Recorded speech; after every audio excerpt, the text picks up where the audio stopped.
Hello, in this video I want to show you how to fix the issue when you have stable internet connection but you cannot browse Google Chrome or any other browser along with Google Play Store on your ZTE Blade V40s. So let's start with a Google Chrome, and right here if we try to open any website it won't work. The same as with Google Play Store, and now we can try to download this game, for example. But it starts in a pending mode and won't change. And here, let's fix this problem by opening our settings.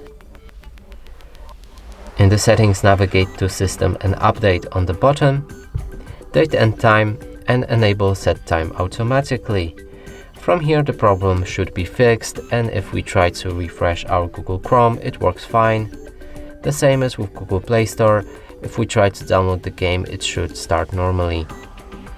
If it doesn't start for you, you might need to restart the Google Play Store. And that's it for this video. Hope you like it. Please consider subscribing to our channel, leave a like and a comment below.